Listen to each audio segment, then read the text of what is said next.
ছাত্রদের দলের প্রতি বিশেষ কোনো সমর্থন নেই, সরকারের পাশে আছে সেনাবাহিনী এবং বিদেশিরা, বিবিসি বাংলাকে প্রধান উপদেষ্টা। ঈদের পর ইসিতে নিবন্ধনের জন্য আবেদন করবে নতুন রাজনৈতিক দল এনসিপি। গণপরিষদ নির্বাচনের লক্ষ্যেও চলবে কাজ। প্রাথমিক শিক্ষকদের নিয়োগে সরকারি সিদ্ধান্ত বাতিল করে হাইকোর্টের রায় স্থগিত, এমপিও ভুক্তির দাবিতে শিক্ষক আন্দোলন। নারায়ণগঞ্জের টিনশেড বাড়িতে গ্যাস লাইন লিকেজ বিস্ফোরণে 2 পরিবারের শিশু সহ 8 জন গুরুতর দগ্ধ। এবং অস্কারের মঞ্চে ঝড় তুলেছে আনোয়ারা, সেরা নির্মাতা এবং সেরা অভিনেত্রী সহ এই চলচ্চিত্র জিতে নিয়েছে 3টি অস্কার।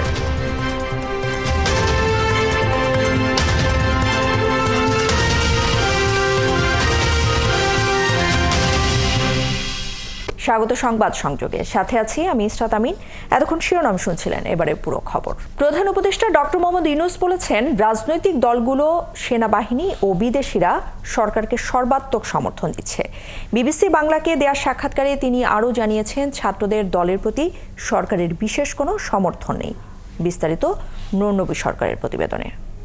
যেহেতু আমরা দেখছি যে এটা সুন্দরভাবে সরকার চলছে, সেই জন্য বিবিসি বাংলাকে প্রধান উপদেষ্টা সাক্ষাৎকার দিয়েছেন। সেখানে এক প্রশ্নের জবাবে তিনি বলেছেন, এই সরকারের প্রতি রাজনৈতিক দল ও এমনকি তারেক রহমানের সমর্থন রয়েছে। ওনার মনে সন্দেহ হয়েছে কিনা এটা হলো কথা। তাদের মনে কেন সন্দেহ তৈরি হয়নি? তো সে কথাই বলছি। আমরা যখন বসি, কেউ তো বলে না যে আপনার সন্দেহ হচ্ছে, সবাই যে আমরা আপনাদের সঙ্গে আছি। আমাদের সঙ্গে যে সমস্ত আমাদের সম্পর্কের কোনো ঘাটতি হয় নাই। প্রধান উপদেষ্টার কাছে সম্প্রতি সেনাপ্রধানের দেয়া বক্তব্যের বিষয়ে জানতে চাওয়া হয়। তিনি বলেছেন, সেনাবাহিনী পূর্বের মতোই এই সরকারকে সমর্থন করছে। সেনাবাহিনী থেকে কি আপনি সহযোগিতা পাচ্ছেন? সর্বাত্মকভাবে, একদম প্রথম থেকে যা ছিল এখনো তাই? অ্যাবসলিউটলি। এটা ওনার বক্তব্য, উনি বলবেন। এটা আমার ওনাকে এন্ডোর্স করা না করার বিষয় না। এটা সাক্ষাৎকারে প্রধান উপদেষ্টা বলেছেন, বিদেশি সকল সংস্থা, বন্ধুরা সরকারকে সমর্থন করছে। বলেন, ভারতের সাথে সম্পর্কের ক্ষেত্রে কিছু মেঘ তৈরি হয়েছে, সেগুলোর অচিরেই সমাধান হয়ে যাবে। যে দেশে বলুন, তারা আমাদের উপর আস্থা স্থাপন করেছে। শুধু আস্থা স্থাপন করেছে না, বিপুলভাবে করেছে। বাংলাদেশ ভারতের সম্পর্ক ভালো না থেকে উপায় নেই, সেটার থেকে আমরা বিচ্যুত হতে পারবো না। তবে মাঝখানে কিছু কিছু দ্বন্দ্ব দেখা দিয়েছে, মেঘ দেখা দিয়েছে। এই মেঘগুলো মোটামুটি এসছে অপপ্রচার থেকে। ছাত্রদের রাজনীতি করার অধিকার আছে জানিয়ে প্রধান উপদেষ্টা বলেছেন, সরকার কোনো দলকে বিশেষভাবে গুরুত্ব দেয় না। সরকার কোনো সহায়তা করে না। 3 জন ছাত্র প্রতিনিধি ছিল সরকারের ভেতরে, যিনি রাজনীতি করতে মনস্থির করেছেন, তিনি সরকার থেকে ইস্তফা দিয়ে চলে গেছেন। উনি প্রাইভেট সিটিজেন হিসেবে রাজনীতি করবেন, এর কার বাধা দেওয়ার কি আছে? আওয়ামী লীগ দেশকে অস্থিতিশীল করার চেষ্টা করছে উল্লেখ করে প্রফেসর ইউনূস বলেছেন, দলটি নিষিদ্ধের বিষয়ে অন্য দলগুলো সিদ্ধান্ত নেবে। সবাই এই দেশের নাগরিক, আমাদের এই দেশের উপরে সমান অধিকার। আমরা সব ভাই ভাই, আমাদেরকে এই দেশেই বাঁচতে হবে, এ দেশকেই বড় করতে হবে। কাজে যে মত দল করবে তো বটে, সব কিছু করবে। কারো কোনো এই দেশ থেকে কেড়ে নেওয়ার, তার অধিকার কেড়ে নেওয়ার কোনো উপায় নাই। কিন্তু যে অন্যায় করেছে, যার বিচার হওয়া উচিত, তার বিচার হতে হবে, এটুকুই শুধু। সংস্কার শেষে এবছর বা আগামী জুনের আগেই ভোট হবে বলে জানাচ্ছেন প্রধান উপদেষ্টা। নূরনবী সরকার, ৭১, ঢাকা। জুলাই অভ্যুত্থানের উপর গড়ে ওঠা রাজনৈতিক দল এনসিপি কি করবে আগামী দিনে? দলের 2 জন নেতা ৭১কে জানিয়েছেন, ইসিতে নিবন্ধন সংক্রান্ত কাজ রোজার মাসে করা হবে। নিবন্ধনের জন্য ঈদের পর ইসিতে আবেদন করা হবে বলেও জানা গেছে। নতুন দলের নেতারা আরও জানিয়েছেন, ঈদ পরবর্তী সময়ে সংস্কারের পর ভোট এবং গণপরিষদ নির্বাচনের লক্ষ্যে কর্মসূচি পালন করবে। আরও জানাচ্ছেন নিবিড় সাহা। ২৮ ফেব্রুয়ারি আত্মপ্রকাশ ঘটে নতুন দল জাতীয় নাগরিক পার্টির। ছাত্র জনতার অভ্যুত্থান ঘটানো বীরেরা আছেন এই দলের নেতৃত্বে। এরপর পেরিয়েছে কয়েকদিন। কি করছে নতুন রাজনৈতিক দলের নেতারা? দলীয় কার্যালয়ের জন্য এলাকা বাছাই, লোগো তৈরি, গঠনতন্ত্র তৈরি, কমিটি বৃদ্ধি সহ নানা সাংগঠনিক কাজ সম্পন্ন করছে এনসিপির নেতারা বলছেন, রোজার মাসে তারা ইসির নিবন্ধন সংক্রান্ত কাজ করবেন। ২৬ মার্চ ঘিরে থাকবে অনুষ্ঠান। বড় আন্দোলনগুলো ইউনিভার্সিটি থেকে আসলে এসছে, ঢাকা ইউনিভার্সিটি বিশেষ করে ছাত্র জনতার তরুণ অংশকে কানেক্ট করার জন্য এই যে এলাকাটা আছে সেটা খুব সিগনিফিকেন্ট। কর্মসূচিটা সেদিন পরিকল্পনা ছিল ২৮ ফেব্রুয়ারি ডিক্লেয়ার করার, নানান বাস্তবতায় করা হয়ে ওঠেনি। তবে কর্মসূচির ক্ষেত্রে আমরা এখানে রাজনৈতিক যে কর্মসূচিগুলো সেগুলো নিয়ে আমরা বসবো। 26শে মার্চ স্বাধীনতা দিবস আমরা পালন করব, একটু বড় করে পালন করব, আর রোজায় একটা ইফতার করব, এটা তো করতে হয় সবসময় রেওয়াজ। এর বাইরে আমরা সাংগঠনিক কিছু কর্মকাণ্ড এই রোজার মাসে সেরে নেব, যেন আমরা ঈদের পরে পুরো দমে নামতে পারি। যেমন নির্বাচন কমিশনের যে 21টা জেলার একটা ব্যাপার আছে, যে 21 জেলায় অফিস থাকতে হয়, তো সেইটা আমরা যেন ঈদের পরে অর্জন করতে পারি, তার প্রস্তুতিটা আমরা রোজার মাসে সেরে নেব আর কি। ঈদের পরে বাড়ানো হবে আহ্বায়ক কমিটির সংখ্যা। বৈষম্য বিরোধী ও নাগরিক কমিটির আগ্রহী নেতারা মাইগ্রেশন করে এনসিপিতে আসতে পারবেন বলেও জানানো হচ্ছে দলের পক্ষ থেকে। ঈদের পরে দুটি ইস্যুতে কর্মসূচি থাকবে এনসিপির। সংস্কারের পর ভোট ও গণপরিষদ নির্বাচনের দাবিতে মাঠে থাকবেন তারা। কারা আসলে রাজনীতিতে যেতে চান, এবং অসংখ্য মানুষ আছে যারা আসলে জাতীয় নাগরিক কমিটির সাথে কাজ করতে চান, তাহলে তাদেরকেও ওই সুযোগটা দিতে হবে। আর যারা হচ্ছে পলিটিক্যাল পার্টিতে যেতে চান তারা পার্টিতে চলে আসবেন। নির্বাচন পর্যন্ত এই কমিটি দিয়ে আমরা চালিয়ে নেব। আর বিভিন্ন জায়গার কমিটি, ইতিমধ্যে একটা কথা চলছে যে জাতীয় নাগরিক কমিটির যে কমিটিগুলো ছিল 350-র মতো, এগুলোকে আমরা কীভাবে মাইগ্রেট করব আমাদের দলের মধ্যে, কারণ এই কমিটিগুলো মূলত তারা রাজনৈতিক দল করার আকাঙ্ক্ষা নিয়েই এখানে যুক্ত হয়েছে, কোনো সিভিল প্ল্যাটফর্ম করার জায়গা থেকে তারা এটা করেনি।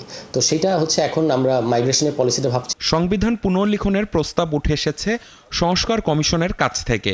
সেই সংবিধান পুনর্লিখনে গণপরিষদ থেকে সংসদ প্রয়োজন বলে মনে করেন এনসিপির নেতারা।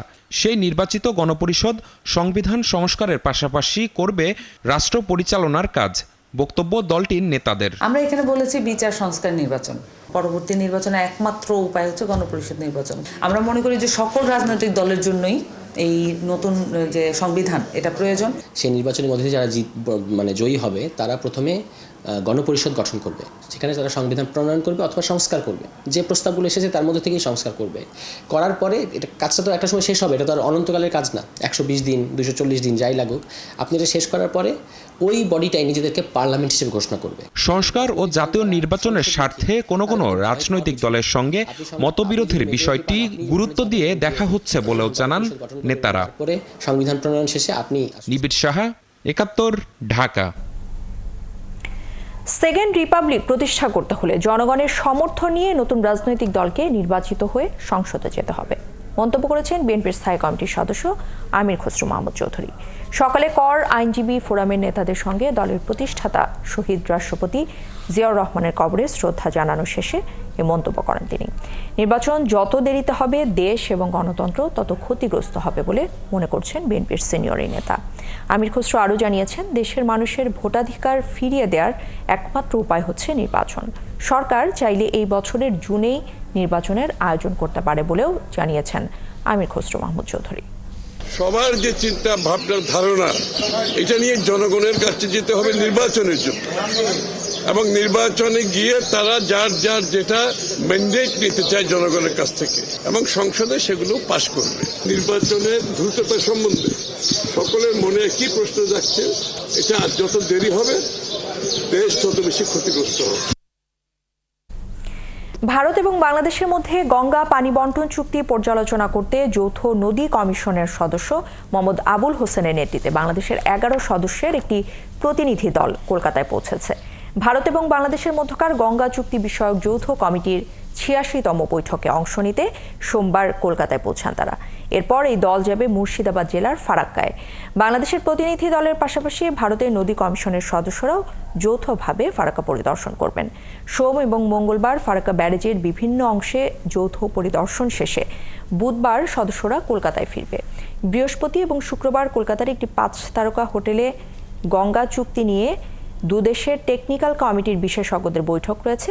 1996 সালে স্বাক্ষরিত ঐতিহাসিক গঙ্গা চুক্তির 30 বছরের মেয়াদ 2026 ডিসেম্বরেই শেষ হচ্ছে।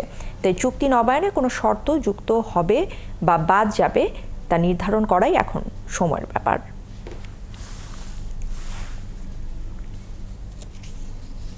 আমরা একটা 7 সদস্যের একটা কমিটি এসেছি। আমরা ফারাক্কা ভিজিট করব, এটা আমাদের রেগুলার ভিজিট, প্রতি বছর একবার আসি। গঙ্গা চুক্তি বাস্তবায়ন, 1996 সালে যে গঙ্গা চুক্তি হয়েছে সেটা বাস্তবায়নের জন্য আমরা প্রতি বছর এটা ভিজিট করি। আমাদের একটা 4 সদস্যের টিম আছে এখানে, তারা প্রতিদিন ফ্লো মেজার করে এবং আমরা বছরে একবার আমরা 2 মেম্বার যে আছি এটার ভিজিট করি। চুক্তি রিনিউ এখন আলোচনা হবে না, চুক্তি রিনিউর জন্য একটা টেকনিক্যাল কমিটি হবে, তারা আলোচনা করবে। ভারতীয় পার্টি পশ্চিমবঙ্গে কাদের সঙ্গে বসছেন আপনারা? আমার counter part member joint river commission India. Zia charitable trust দুর্নীতি মামলায় বিএনপি চেয়ারপারসন খালেদা জিয়াকে হাইকোর্টের দেয়া খালাসের রায় বহাল রেখেছে আপিল বিভাগ। হাইকোর্ট এর আগে 7 বছরের দণ্ড দেয় সাবেক প্রধানমন্ত্রী খালেদা জিয়াকে। বিচারপতি আশফাকুল ইসলামের নেতৃত্বাধীন 4 সদস্যের আপিল বেঞ্চে এই শুনানি রয়েছে।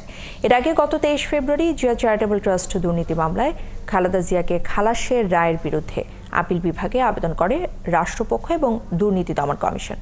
গত বছরের 27 নভেম্বর জিয়া চ্যারিটেবল ট্রাস্ট দুর্নীতি মামলায় 7 বছরের কারাদণ্ডপ্রাপ্ত খালেদা জিয়াকে খালাস দেয় হাইকোর্ট। খালেদা জিয়া ছাড়াও এই মামলায় সাজা হওয়া অন্য 2 জনকেও খালাস দেওয়া হয়েছে। জিয়া চ্যারিটেবল ট্রাস্টের নামে অবৈধভাবে 3,15,43,000 টাকা লেনদেনের অভিযোগে খালেদা জিয়া সহ 4 জনের বিরুদ্ধে 2010 সালের 8 আগস্ট তেজগাঁও থানায় এই মামলা করে দুর্নীতি দমন কমিশন।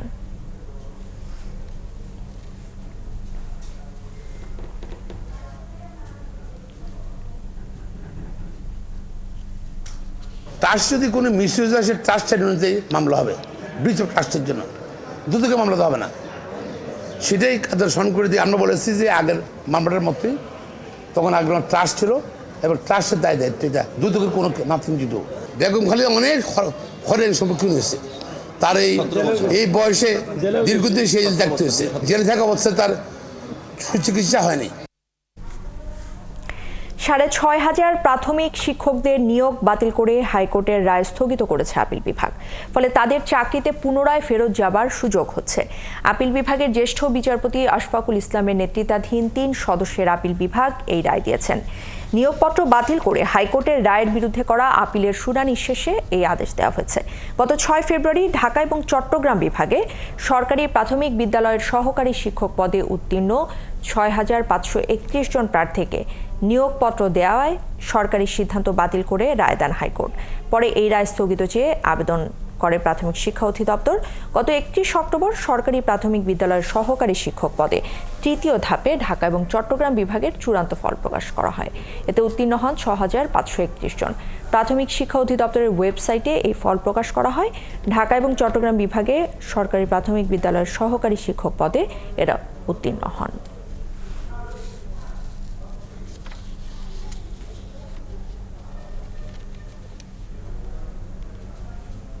আমরা যে সমস্ত আর্গুমেন্টগুলো আপিল বিভাগের সামনে উল্লেখ করেছি সেগুলোর প্রাথমিক সারবত্তা পেয়েই কিন্তু লিভ গ্রান্ট করেছে এবং যেহেতু হাইকোর্টের রায়ের কার্যকারিতা স্থগিত হয়েছে সুতরাং তারা চূড়ান্তভাবে উত্তীর্ণ ব্যক্তি তারা এখন যোগদান করবেন, কারণ যোগদানটাই তাদের বাকি ছিল। এ বিষয়ে আরো খবর জানবো। হাইকোর্ট থেকে এই মুহূর্তে আমাদের সাথে যুক্ত হবেন আমাদের সহকর্মী সৈকত সাদিক।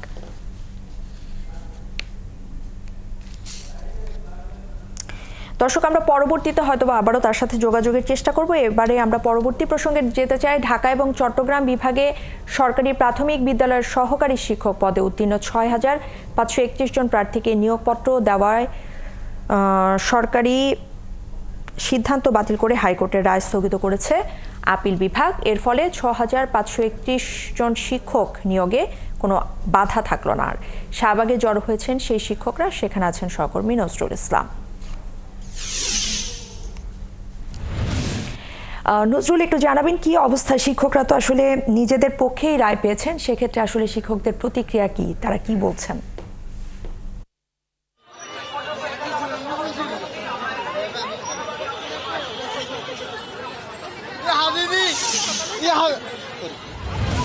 হ্যাঁ ইশরাত, আপনি যেমনটি জানাচ্ছিলেন যে এই যে 6,531 জন ঢাকা ও চট্টগ্রাম বিভাগে যে সহকারী প্রাইমারি শিক্ষকের যে নিয়োগের বিষয়টি ছিল, তো সেই বিষয় নিয়ে যে আইনি বাধা ছিল সেই আইনি বাধা আসলে মহামান্য আদালত সেই আইনি বাধা তাদেরকে তুলে দিয়েছে। সেই পক্ষে শিক্ষকদের পক্ষে তারা রায় দিয়েছে মহামান্য আদালত। তো এই নিয়ে যদি একটু জানতে চাই, একটু আমরা জানতে চাই যে এই আন্দোলনে যে প্রাইমারি শিক্ষক সহকারী শিক্ষকের যে আন্দোলন ছিল সেই শিক্ষকের কাছে একটু জানতে চাই আসলে যে আজকে মহামান্য আদালত যে রায়টা দিল আসলে সেটা নিয়ে একটু বলবেন। আসলে আমি সর্বপ্রথম মহান আল্লাহ রাব্বুল আলামিনের কাছে কৃতজ্ঞতা। আমাদের 6531 জন আজকে আমরা রমজান মাসে রমজানের উসিলায় মুক্ত পেয়েছি। তার সাথে আমি ধন্যবাদ জানাচ্ছি আমাদের প্রধান উপদেষ্টা ডক্টর মোহাম্মদ ইউনূস স্যার, যিনি আমাদের 6531 জনকে চূড়ান্তভাবে সুপারিশপ্রাপ্ত করে শিক্ষক হিসেবে নিযুক্ত করেছিলেন। জানতে চাই যে মহামান্য আদালতের যে রায়টা, সেই রায়ের বিষয়টা আসলে এটা কি? আপনার আমরা দেখছি যে আপনারা উচ্ছ্বাস প্রকাশ করছেন, আসলে এই রায়ের বিষয়। আমরা আপিল বিভাগ যেহেতু আমাদের রায়টা স্থগিত করেছিল, আমরা সুপ্রিম কোর্টের প্রতি আশাবাদী ছিলাম যে আমাদের ন্যায্য অধিকার ফিরিয়ে দিবে। আমরা আমাদের আজকের রায়ের প্রতি অনেক সন্তুষ্ট, আমরা সাথে আমাদের ফ্যামিলি, কারণ আমাদের এটা যৌক্তিক অধিকার ছিল। আমরা সবকিছু আইন মন্ত্রণালয় সুপারিশে যেহেতু সুপারিশপ্রাপ্ত হয়েছিলাম, সেহেতু আমাদের আইনি জটিলতা ছিল না। আর আমাদের যে ন্যায্য অধিকার সেটা আদালত আমাদের ফিরিয়ে দিয়েছেন, সেই জন্য আদালতের প্রতি আমরা কৃতজ্ঞ। যেহেতু হ্যাঁ বলেন। ওকে, তো তারা আসলে জানাচ্ছিল যে মহামান্য আদালত তারা জানাচ্ছিল যে মহামান্য আদালত যে রায়টি দিয়েছে সেটি আসলে শিক্ষকদের পক্ষে গিয়েছে। তারা বলছেন যে তারা আসলে রাজপথ থেকে এখন তারা স্কুলে ফিরে যাবে এবং তারা তাদের শিক্ষা প্রদানের যে নিয়োজিত কাজ থাকবে, ছাত্রদের শিক্ষা দেওয়াটা প্রাথমিক বিদ্যালয়, তারা সেই কাজে যাওয়া যাবে এবং তারা এই হাইকোর্টের রায়ের জায়গায় সমর্থন জানিয়ে তাদের চাকরিতে যোগদানের সুযোগটি পাবে। এই 6531 জন শিক্ষার্থীর যে আন্দোলন ছিল। নজরুল ইসলাম, ধন্যবাদ আপনাকে আমাদের সাথে যুক্ত হবার জন্য। দর্শক, শাহবাগ থেকে আমাদের সাথে যুক্ত হয়েছিলেন আমাদের সহকর্মী নজরুল ইসলাম। এদিকে প্রায় 4000-এর বেশি বেসরকারি প্রাথমিক বিদ্যালয় জাতীয়করণের দাবিতে আজও প্রেস ক্লাবের সামনে বেসরকারি প্রাথমিক বিদ্যালয় শিক্ষক কেন্দ্রীয় কমিটির অবস্থান কর্মসূচি চলছে। 3 পার্বত্য জেলা ও ছিটমহল সহ দেশ জুড়ে চাকরি জাতীয়করণের দাবিতে গত 17 দিন ধরেই প্রেস ক্লাবের সামনে কর্মসূচি পালন করছেন বেসরকারি প্রাথমিক বিদ্যালয় শিক্ষকরা। সংকট নিরসনে গতকাল গণশিক্ষা মন্ত্রণালয় সভা অনুষ্ঠিত হলেও আশানুরূপ ফল পাননি তারা। দাবি আদায়ে দুপুরে প্রধান উপদেষ্টার বাসভবনের দিকে পদযাত্রা করে স্মারকলিপি জমা দেন আন্দোলনকারী শিক্ষকরা।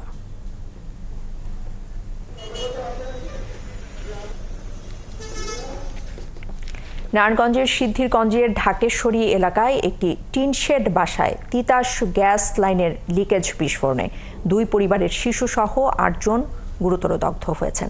এদের মধ্যে 6 জনের শ্বাসনালী পুড়ে যাওয়ায় তাদেরকে এইচডিওতে নেওয়া হয়েছে। তাদের সকলের অবস্থাই আশঙ্কাজনক বলে জানিয়েছেন চিকিৎসকরা। বিস্তারিত জানাচ্ছেন মাইনুল মারুফ। কথা ছিল কিছুক্ষণ পরই সবাই মিলে সেহরি খাওয়ার, কিন্তু তার আগেই রোববার দিবাগত রাত 3টার দিকে হঠাৎ আগুন। এতে দগ্ধ হন একটি টিনশেড ঘরে বসবাস করা 2 পরিবারের সবাই। নারায়ণগঞ্জের সিদ্ধিরগঞ্জের পশ্চিম ধনকুণ্ডা এলাকায় ইব্রাহিম খলিলের টিনশেড বাসায় এ দুর্ঘটনা ঘটে। পরে সোমবার ভোর 4:30টার দিকে তাদেরকে জাতীয় বার্ন ইনস্টিটিউটের জরুরি বিভাগে ভর্তি করা হয়। স্বজন ও প্রত্যক্ষদর্শীরা জানান, মধ্যরাতে হঠাৎ করে তিতাসের গ্যাস লাইন থেকে আগুন টিনশেড ঘরে ছড়িয়ে পড়ে। এ সময় ঘরে থাকা 2 পরিবারের 8 জনই দগ্ধ হন। দীর্ঘদিন ধরেই সেখানে গ্যাস লিকেজের সমস্যা ছিল বলেও দাবি করছেন তারা। বাড়ির সাইড দিয়ে গ্যাসের লাইন নেওয়া হয়েছে, তার একটু সামনে হইলো আপনার রাইজার, গ্যাসের যে রাইজার। তো আগুন লাগার পর আমার বোন জামাই উনি যদি দরজা না খুলতো সবাই মারা যেত। কয়দিন পরে পরে আপনার স্ল্যাবের ঢাকনা অটোমেটিক উইটা পরে গ্যাস বিস্ফোরণ, রাস্তার যা অবস্থা, মানে গ্যাসের খুবই বাজে অবস্থা। হাসপাতালের আবাসিক সার্জন জানান, দগ্ধ 8 জনের মধ্যে 6 জনের শ্বাসনালী পুড়ে যাওয়ায় তাদেরকে এইচডিওতে নেওয়া হয়েছে, বাকিদের রাখা হয়েছে আইসিইউতে। ঘরের মধ্যে আগুন লাগার কারণে ওনাদের শ্বাসনালীও পুড়ে গিয়েছে। তো শ্বাসনালী পুড়ে যাওয়ার কারণে আসলে আশঙ্কাজনক অবস্থায় ওনারা আছেন। 6 জন যাদেরকে আমরা আশঙ্কাজনক বলছি তাদের মেজর বার্ন, 2 জনের হচ্ছে কম বার্ন হয়েছে। দগ্ধদের মধ্যে 3 জন শিশু, 1 জন কিশোর ও 4 জন প্রাপ্তবয়স্ক নারী পুরুষ রয়েছেন। 8 জনের মধ্যে 6 জনের অবস্থাই আশঙ্কাজনক। মাইনুল মারুফ, 71, ঢাকা।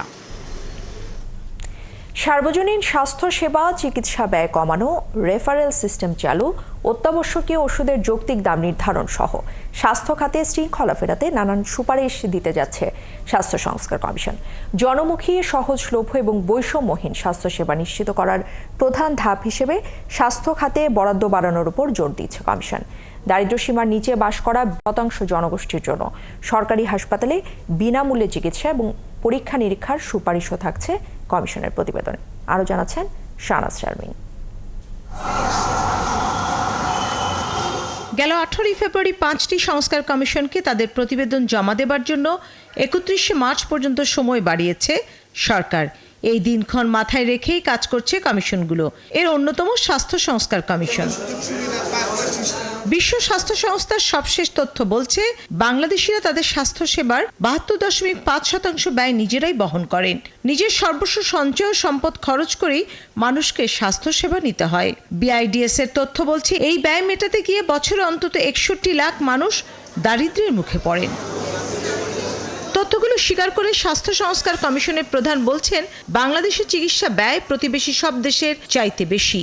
তাই সবার জন্য চিকিৎসা নিশ্চিত করতে স্বাস্থ্য খাতে বরাদ্দ বাড়ানোর জোর সুপারিশ করবে কমিশন। আমাদের দেশেও আমি মনে করি যে সার্বজনীন স্বাস্থ্য ব্যবস্থা আনা যায়, কম্প্রিহেনসিভ ইউনিভার্সাল হেলথ কেয়ার যাকে বলে, যেমন ইউকের মডেলে ন্যাশনাল হেলথ সার্ভিস, এটা করা সম্ভব।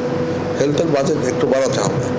তো আমরা যে বিভিন্ন লোকের সাথে আলাপ করেছি, আমরা একটা স্ট্যাটিস্টিক্স নিয়েছি, সেখান থেকে সবাই বলছে যে হেলথের বাজেট একটু বাড়ানো দরকার। পরীক্ষা নিরীক্ষা ও ঔষধের ব্যয় কমাতে নীতিমালা ও নজরদারির পাশাপাশি রোগীদের জন্য রেফারেল প্রথা ও প্রতিটি পর্যায়ে জবাবদিহিতার সুপারিশ করবে কমিশন। দক্ষ ব্যবস্থাপনা, দুর্নীতি কমানো ও অতি মুনাফার লোভ থেকে চিকিৎসা খাতকে মুক্ত করার সুপারিশও থাকবে। খালি বাজেট বাড়ালেই হবে না, এফিসিয়েন্সি বাড়াতে হবে, করাপশন কমাতে হবে, যেখানে যেভাবে সার্ভিস দেওয়া হয় সেখানে আরও এটাকে এফিসিয়েন্ট করতে হবে এবং তার বহু স্কোপ আছে। অতিরিক্ত প্রফিট না করে, মানে হেলথ ইন্ডাস্ট্রি একটা রেগুলেটেড ইন্ডাস্ট্রি হতে হবে। এটা অন্য হেলথকে অন্য পণ্যের মতো মনে করলে তো। সরকারের অর্থনৈতিক সক্ষমতা বিবেচনায় রেখে স্বল্প, মধ্য ও দীর্ঘমেয়াদে বাস্তবায়নযোগ্য সুপারিশ দিতে চায় স্বাস্থ্য খাত সংস্কার কমিশন। আমাদের টার্গেটে আমরা এই টার্গেট কিভাবে বুঝবো? শানা শারমিন, 71, ঢাকা। গাজীপুরের ভোগড়া বাইপাস এলাকায় এক পোশাক শ্রমিকের মৃত্যুর ঘটনায় বিক্ষোভ করেছে প্যানোরামা গার্মেন্টসের কর্মীরা। গাজীপুর মহানগর পুলিশের এডিসি অশোক কুমার পাল জানিয়েছেন, রবিবার প্যানোরামা গার্মেন্টসের এক নারী শ্রমিক কারখানায় অসুস্থ হয়ে পড়েন। পরে কারখানাতেই মারা যান তিনি। পরে সোমবার সকালে ছুটি না দেয়ায় মারা যাওয়ার অভিযোগ এনে কারখানা কর্তৃপক্ষের বিরুদ্ধে বিক্ষোভ শুরু করে শ্রমিকরা। আন্দোলনের এক পর্যায়ে তারা কয়েকটি মোটরসাইকেল এবং একটি প্রাইভেট কারে আগুন ধরিয়ে দেয়। এতে ঢাকা ময়মনসিংহ মহাসড়ক যানবাহন চলাচল ব্যাহত হয়। পরে সকাল 10:15টার দিকে মহাসড়কের যান চলাচল পরিস্থিতি স্বাভাবিক হয়।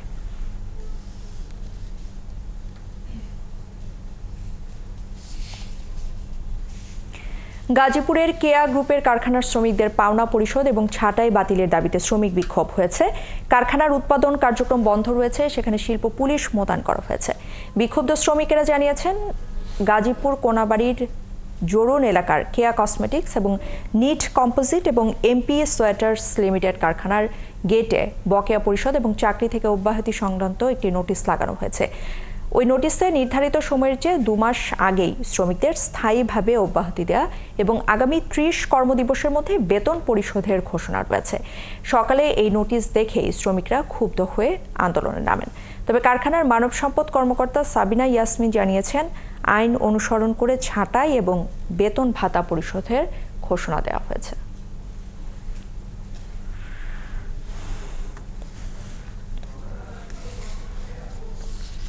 রমজানে কর্মঘণ্টা কমানো, ওভারটাইম দেয়া এবং 13 জন স্টাফকে চাকরিচ্যুত করার প্রতিবাদে ঢাকা আরিচা মহাসড়ক অবরোধ করে বিক্ষোভ করেছে ডাইনামিক সোয়েটারের শ্রমিকরা।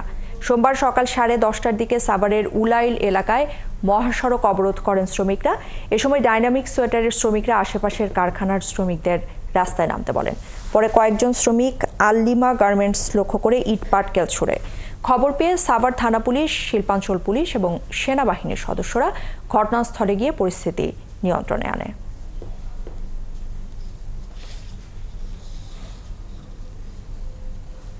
করেছি, তারা আমাদের আশ্বাস দিয়েছে, কিন্তু আশ্বাস অনুযায়ী তারা আমাদের প্রতিশ্রুতি তারা রক্ষা করতে পারে নাই। 8টার পর থেকে আমাদের 5টা পর্যন্ত জেনারেল ডিউটি করতে হবে, সেখানে আমাদের ডিউটি করছে 8টা থেকে 8টা পর্যন্ত। 8টার পরে আমাদের মনে করেন ওভারটাইম দেওয়ার কথা বলছে, সেটা আমাদের ওভারটাইমটা আমাদের ঠিক মতো দেয় না। এই ডাইনামিকের লোকেরা এসে এই আল্লিমাতে কিছু ভাঙচুর করার চেষ্টা করেছিল, যদিও দুই একটা ঢিলটুল মেরেছে। তারপরে আমরা হার্ড অ্যাকশনে গিয়েছি। তো এই মুহূর্তে পরিস্থিতি এইরকমই আছে। তো যে কেউ এই অস্থিতিশীল করার চেষ্টা করুক না কেন, তার বিরুদ্ধে আমাদের সর্বাত্মক আইনগত ব্যবস্থা নেওয়া হবে। বাঘ বেড়েছে পূর্ব সুন্দরবনের অভয়ারণ্যে। কটকা, কচিখালী এবং কোকির মুনির বনাঞ্চলে জোড়ায় জোড়ায় 3-4টি করে বাঘ একসাথে ঘুরতে দেখা যাচ্ছে। দলবদ্ধভাবে বাঘের বিচরণ দেখে জেলেরা আতঙ্কিত হলেও সুন্দরবন ভ্রমণে আসা পর্যটকরা নদী খালে বাঘ সাঁতরে যাওয়ার দৃশ্য দেখে অনেকটাই আনন্দিত। বাঘের খাদ্য এবং আবাসস্থলের উন্নতি এবং চোরা শিকারীদের দৌরাত্ম্য প্রতিহত করায় বাঘের সংখ্যা বেড়েছে বলে দাবি সুন্দরবন সহ ব্যবস্থাপনা কমিটির। নজরুল ইসলাম আকুনের তথ্য এবং ছবিতে প্রতিবেদন। পূর্ব সুন্দরবনের অভয়ারণ্যে ঢুকলেই বাঘের দেখা মিলছে। কখনো একটি, কখনো দুইটি, মাঝে মাঝে দেখা যাচ্ছে 3-4টি করে বাঘ দলবদ্ধ হয়ে বনে ঘুরছে। কিছুদিন আগে কটকা অফিসের পাশে বনে 2টি শাবক সহ একটি বাঘিনী দেখতে পান বনরক্ষীরা। দিসেইল নামের পর্যটকবাহী লঞ্চের পর্যটকরা বড় কটকায় একটি বাঘ সাঁতার কেটে খাল পার হতে দেখেন। তার কিছুদিন আগে কটকার বেতমোর খালের পারে 3টি বাঘ একসাথে দেখতে পান এমভি আলাস্কা লঞ্চের পর্যটকরা। এছাড়া কটকার বনরক্ষী বাদামতলা এলাকার সাগর তীরে 4টি বাঘ একসাথে হাঁটতে দেখেন। 2 সাইড দিয়ে প্রত্যেক গনে দেখা যায়, সাঁতুরে যায়, আসে যায়, দেখি সবসময়ের জন্য। আমরা জঙ্গলে যাইতে আছি, পাশে পাশে আটতে আছে, 3 সাইড দিয়ে দেখা যায়। সুন্দরবন সহ ব্যবস্থাপনা কমিটি সিজিপির সদস্যরা জানিয়েছেন বাঘ শিকারীদের সংখ্যাও আগের চেয়ে কমে যাওয়ায় বাঘের সংখ্যা বেড়েছে। আগে বনদস্যুরা বাঘ শিকার করত, তোরা শিকারের ছিল। বনদস্যু মুক্ত সুন্দরবনে এখন বাঘ শিকার হয় না বললেই চলে। সুন্দরবনে বাঘ বৃদ্ধি পাওয়া এটা একটা বড় সুখবরই বলা যায়, এবং এই বৃদ্ধির সাথে অন্যান্য জীববৈচিত্র্যে পরিবর্তনের বা একটা ভূমিকা রাখে। চোরা শিকারীরা এখন আর প্রবেশ করতে পারে না, যার ফলে সুন্দরবনের সকল বন্যপ্রাণী, বাঘ, হরিণ, অন্যান্য বন্যপ্রাণী এখন বর্তমানে নিরাপদে রয়েছে। পূর্ব সুন্দরবনের শরণখোলা রেঞ্জ কর্মকর্তা রানা দেব জানান, বাঘ রক্ষায় বনরক্ষী ছাড়াও বন সংলগ্ন এলাকায় 49টি ভিলেজ রেসপন্স টিম সার্বক্ষণিক কাজ করছেন। কিছু উঁচু উঁচু কেল্লা করা হয়েছে, বিশুদ্ধ পানির ব্যবস্থা করা হয়েছে, বেশ কিছু পুকুর খনন হয়েছে। আমাদের মনে হয় সেই সবগুলোর ফলশ্রুতিতে আমাদের এই বাঘের সংখ্যাটা বৃদ্ধি পাচ্ছে। 2023-24 সালের শুমারির ফলাফলে বাঘের সংখ্যা দেখা গেছে 125টি, যা 2018 সালে ছিল 114টি। ফারদে নীরব, 71।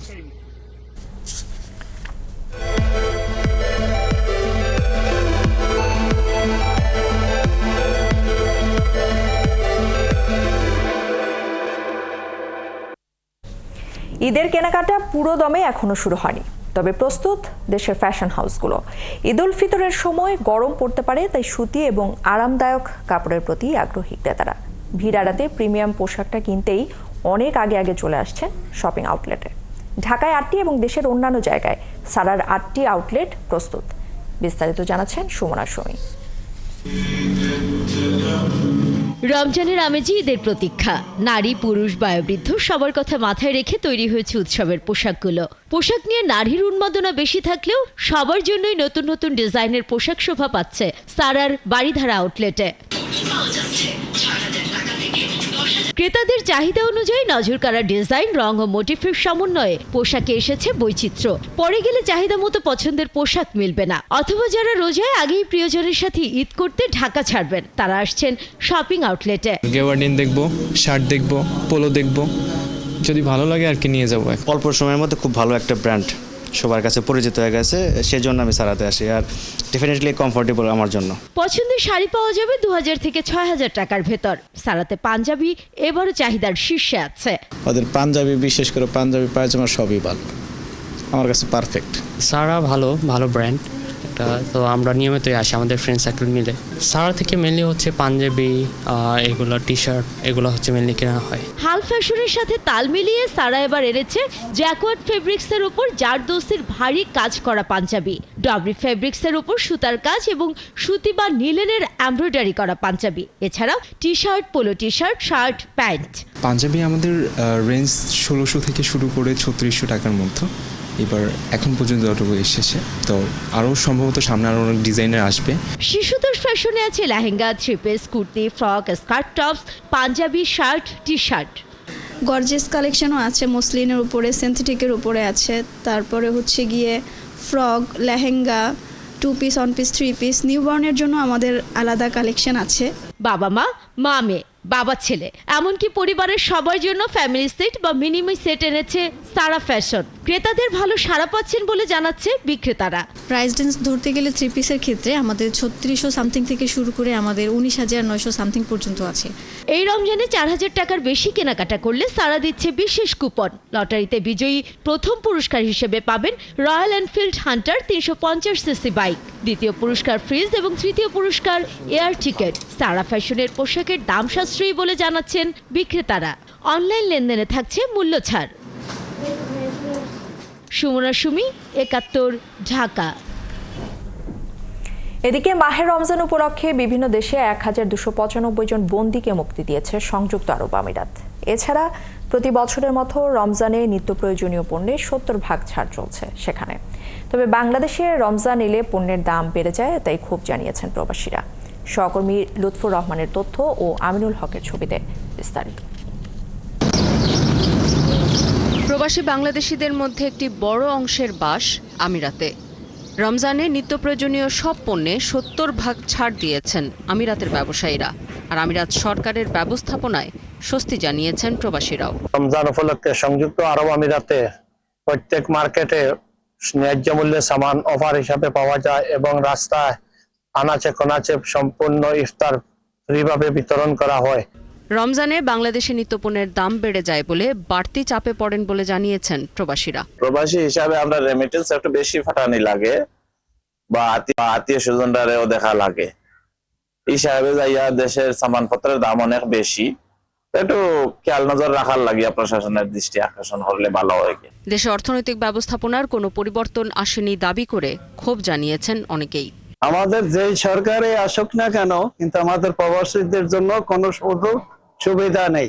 মধ্যপ্রাচ্যের অনেক দেশের মতো বাংলাদেশেও রমজানে নিত্য প্রয়োজনীয় পণ্যের দাম কমবে এমন দিনের প্রত্যাশা করছেন সাধারণ প্রবাসীরা।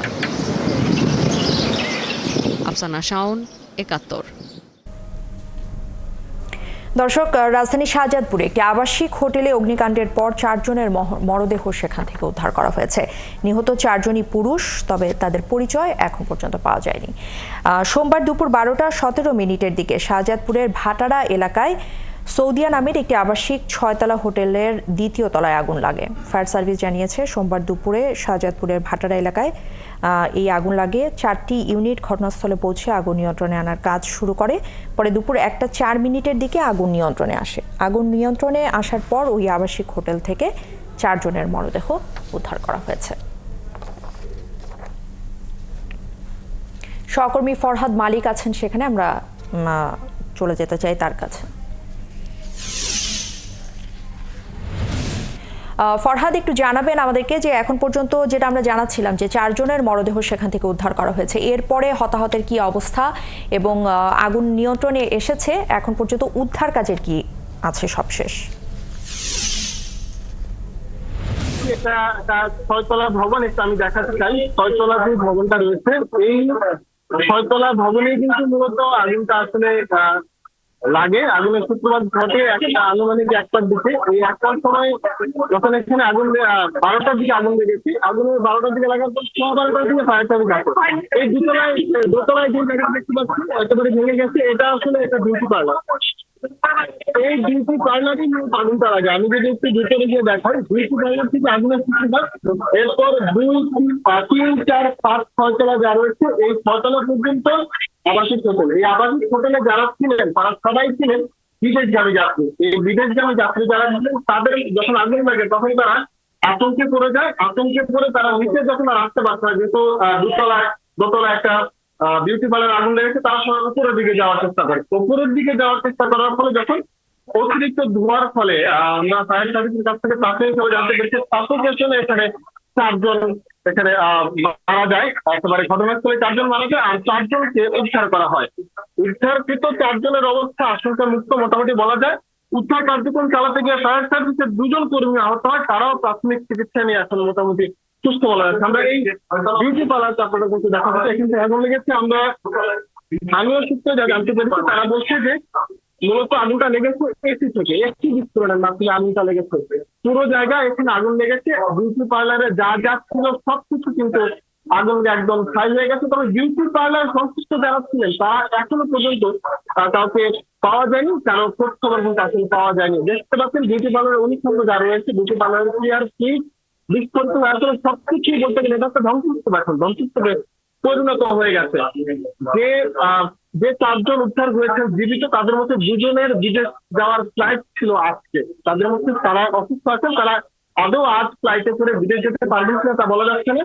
কিন্তু বিউটি পার্লারের যারা রয়েছেন তাদের কোথাও কিন্তু খোঁজ পাওয়া যাচ্ছে না। আমরা জানতে পেরেছি যে যারা নিহত হয়েছেন তাদের মধ্যে একজন 4র্থ তলায় বাথরুমে আটকা পড়ে মারা যায়। তিনি ধোঁয়া থেকে বাঁচতে বাথরুমে গিয়েছিলেন বলে ফায়ার সার্ভিস ধারণা করছেন, কিন্তু সেখানে তিনি মারা যান। আর বাকি যে 3 জন মারা গেছেন তারা এই যে সিঁড়ি দিয়ে উঠেছেন, বাকি যে 3 জন তারা ছাদে, একেবারে ছাদে মারা গিয়েছেন। সেই ছাদে মারা যাওয়া যখন মারা যান তারা ছাদের দরজা বন্ধ ছিল, বন্ধ থাকার কারণে তারা কিন্তু কোথাও উঠতে পারেননি। উঠতে না পারায় কিন্তু তারা ছাদে উঠতে না পেরে কিন্তু তারা আসলে মারা গেছেন।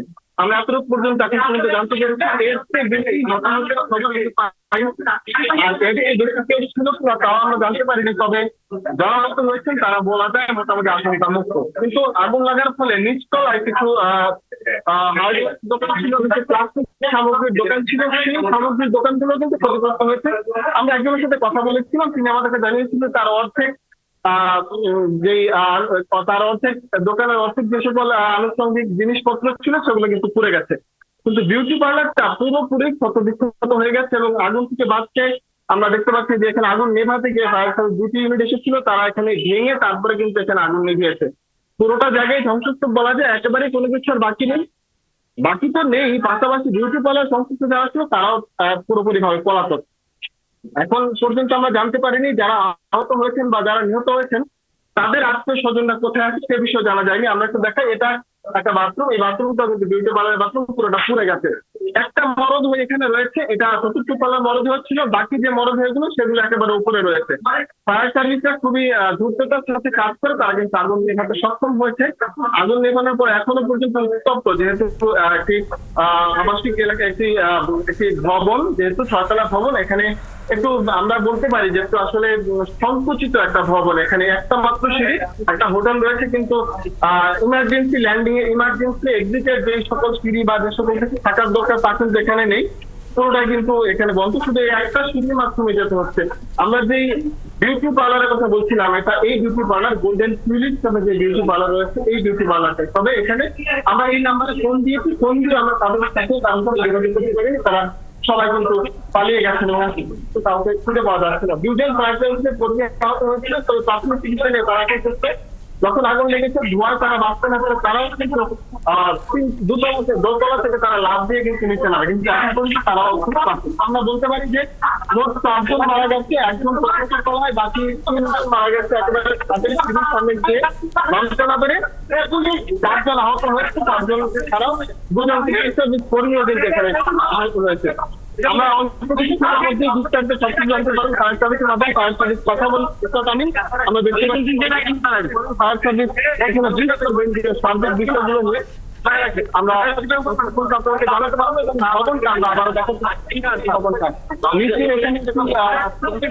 ফরহাদ, ধন্যবাদ আপনাকে। দর্শক, রাজধানীর শাহজাদপুরে অগ্নিকাণ্ডের সবশেষ খবরাখবর জানাতে আমাদের সাথে যুক্ত হয়েছিলেন আমাদের সহকর্মী ফরহাদ মালিক। চলছে সংবাদ সংযোগ, আরও একটি বিরতি নিচ্ছি, 71-এর সাথেই থাকবেন। এবার দেশের বাইরের খবর। ইউক্রেন যুক্তরাষ্ট্রের সঙ্গে খনিজ সম্পদ বিষয়ক চুক্তি করতে প্রস্তুত বলে জানিয়েছেন দেশটির প্রেসিডেন্ট ভলোদিমির জেলেনস্কি। ব্রিটিশ গণমাধ্যমকে দেয়া এক সাক্ষাৎকারে তিনি এই কথা জানিয়েছেন। ইউক্রেনীয় প্রেসিডেন্ট বিবিসিকে বলেন, কিয়েভের নীতিগত অবস্থান হলো অতীতের ধারাবাহিকতা বজায় রাখা। এ কারণে খনিজ সম্পদ চুক্তিতে স্বাক্ষর করতে ইউক্রেন প্রস্তুত আছে বলেও জানিয়েছেন তিনি। গত শুক্রবার ট্রাম্পের সঙ্গে বৈঠক করতে ওয়াশিংটন সফর করেন জেলেনস্কি। সেখান থেকে তিনি ইউক্রেনের বিশাল খনিজ সম্পদের যৌথ ব্যবহারের জন্য যুক্তরাষ্ট্রের সঙ্গে একটি চুক্তি স্বাক্ষর করার কথা ছিল। এটি ছিল যুদ্ধ পরবর্তী পুনর্গঠনের অংশ হিসেবে একটি মার্কিন সমর্থিত শান্তি চুক্তির অংশ। তবে ট্রাম্পের সাথে হোয়াইট হাউসে বাকবিতণ্ডার পর চুক্তি না করেই বেরিয়ে আসেন জেলেনস্কি। Відносини будуть продовжені, тому що це більше ніж এবারে খেলার খবর। চ্যাম্পিয়ন্স ট্রফির সেমিফাইনালে আরও একবার দেখা মিলবে ট্র্যাভিস হেড শোর। ভারতের বিপক্ষে বরাবরই পারফরমেন্সের তুঙ্গে থাকেন এই ব্যাটার। হেডকে আটকাতে বিশেষ পরিকল্পনা করতে হবে ভারতকে, কিন্তু এবারের লড়াইয়ে জিতবে কে, ভারত নাকি ট্র্যাভিস হেড? দুই জায়ান্ট টেস্ট চ্যাম্পিয়নশিপের চলছে সংবাদ সংযোগ। সরাসরি সংবাদ এবং অনুষ্ঠান দেখতে চোখ রাখুন একাত্তরের ফেসবুক পেজ এবং সাবস্ক্রাইব করুন একাত্তর ইউটিউব চ্যানেলে। থাকুন একাত্তরের সাথে।